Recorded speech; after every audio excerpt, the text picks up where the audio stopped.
Dramatičan pad broja vakcinisane djece i nestvaran rast nepovjerenja u proces imunizacije stanovništva povod su našeg razgovora sa Robom Butlerom iz Svjetske zdravstvene organizacije.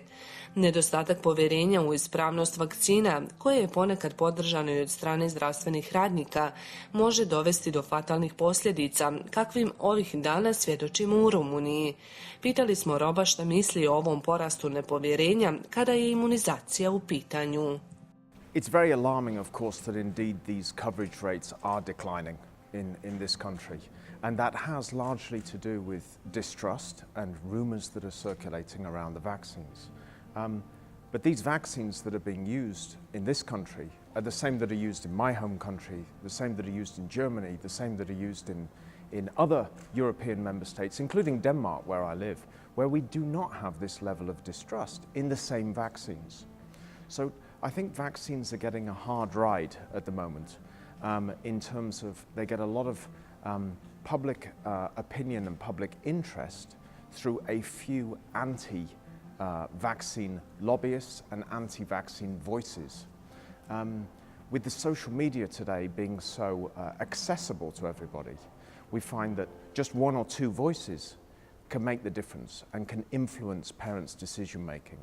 And that, of course, is incredibly alarming when it comes to childhood vaccination.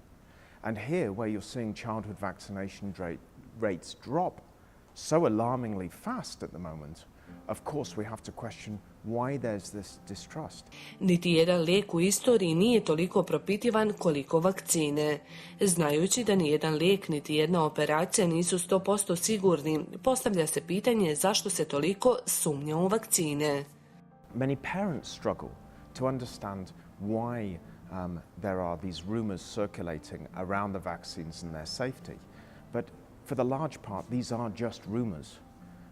We have very, very few cases of adverse events across the entire European region of 53 countries and 1 billion people. In this country, you haven't seen a serious adverse event for decades that is associated with the vaccine.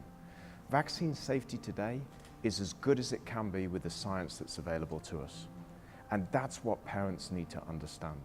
If they question the science, then they also have to take responsibility for the decisions that they make and what may happen, of course, in the future if their children are not vaccinated. And we don't want to think about that. Protivnici imunizacije često negiraju naučne studije koje govore u prilog sigurnosti vakcina. To najprije govori da su u ovom slučaju važnije emocije nego činjenice. Na prvu to se čini opravdanim jer su u pitanju djeca, ali je racionalan i razuman izbor mora biti važniji od trenutne emocije. If we deny the science and we say that this is just an emotional decision, then we also have to be prepared for the outcomes of that decision.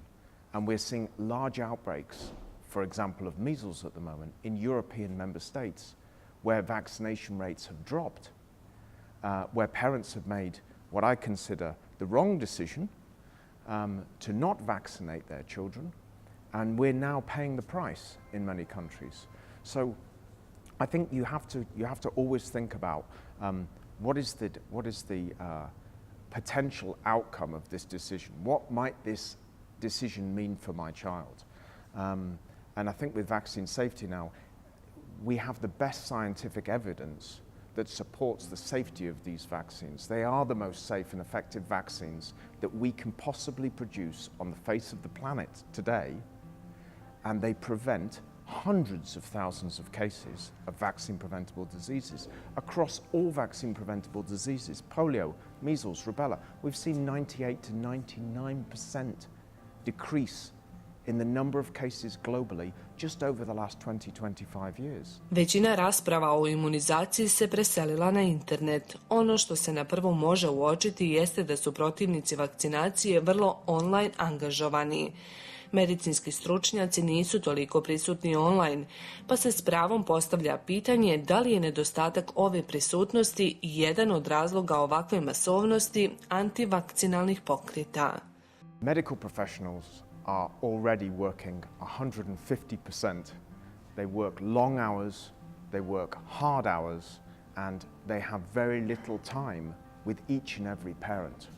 So to ask them to give more is always it's a big ask. We have very high expectations of those professionals, and for them to be available online, for them to be engaged in social media, is an additional job that they have to do on top of an already incredibly busy life and a busy job that they have. So I think it's very difficult to expect them to have that responsibility. On the other hand, I think we as the medical professionals, the public health authorities, the Public Health Institute need to do a better job of listening to the social media and understanding the discussions that are going on in the social media so that we understand parents' concerns. Neki roditelji jednostavno zaborave da vakcinišu svoju djecu zabavljeni svakodnevnim brigama i obavezama. Ipak, nedostatak informacije može biti jedan od razloga zbog kojih će roditelji donijeti ovakvu ili onakvu odluku, ali ne mora biti jedini. I think if you look hard enough, you'll find it. But it's the same for the opposite. If you're looking hard enough to find an anti-vaccine voice, you will find an anti-vaccine voice. But unfortunately, what we need to do a better job of at the moment is making that information that parents need, and that we only know that by listening to parents, the information that people need, we need readily accessible and available to them in a way that they want it delivered to them. It might not be the social media. They might want it delivered through their local mothers groups, or they might want it delivered through the schools, or they might want that information delivered through another way, channel that we're not familiar with, but we won't know that until we listen to them. So we need to do a better job of listening, I think. Jedno od najčešćih pitanja koje roditelji postavljaju jeste pitanje odgovornosti. Kada su u pitanju moguće neželjene posljedice, medicinski radnici ne žele i ne mogu preuzeti odgovornost na sebe i to kod roditelja stvara odbojnost i zabrinutost. Pošto se ipak radi o djeci, roditelji očekuju određenu vrstu garancije da se njihovom djetetu neće desiti ništa loše. It's a joint responsibility. It is in every member state. It has to be a joint responsibility. We have to all understand that this is the most safe and effective way of preventing life-threatening diseases. If we understood that, this question wouldn't be necessary, because we would not question the safety of the vaccine compared to the dangers of the disease, because the danger of the disease is infinitely more dangerous than the vaccine itself.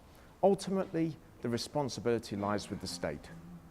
The parent and the healthcare worker must feel confident to make the decision on behalf of the parent, must feel confident in making that right decision, an informed decision based upon the best evidence available to them, and the healthcare worker should feel confident in delivering vaccines to the parent that requires that and demands that vaccine for their child. They should feel confident, and the state should stand behind that healthcare worker. It should not rest upon the healthcare worker's shoulders.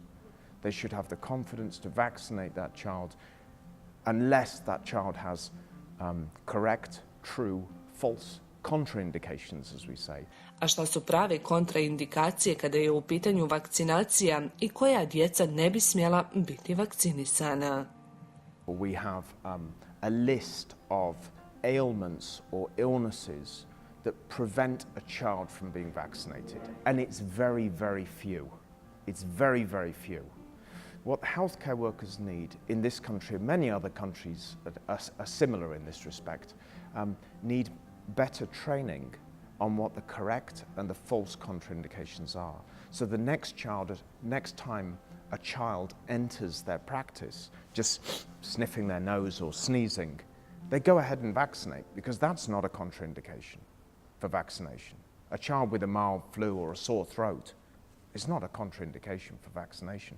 But many healthcare workers here do not have the confidence to vaccinate that child. And they make a contraindication, they make a false contraindication decision regarding that child, and they ask the child and the parent to come back. And that's where we lose parents, because parents don't come back. It's inconvenient, it takes time. A lot of children are missed, and we miss the opportunity to vaccinate them because of these false contraindications. Kakve posljedice mogu biti, najbolje pokazuje zadnji primjer iz Rumunije, koju je zahvatila epidemija malih boginja. Preko 4800 oboljelih i 21 registrovana smrt. Posljedice su dugotrajnog zanemarivanja vakcinacije djece. In this case, you've got a country that has seen declining rates of vaccination over a sustained period of time.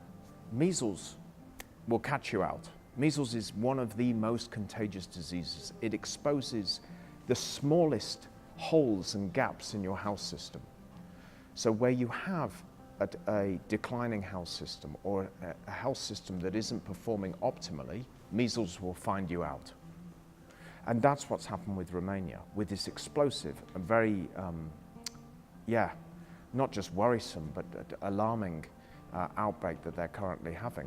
Measles vaccination is increasing in the country.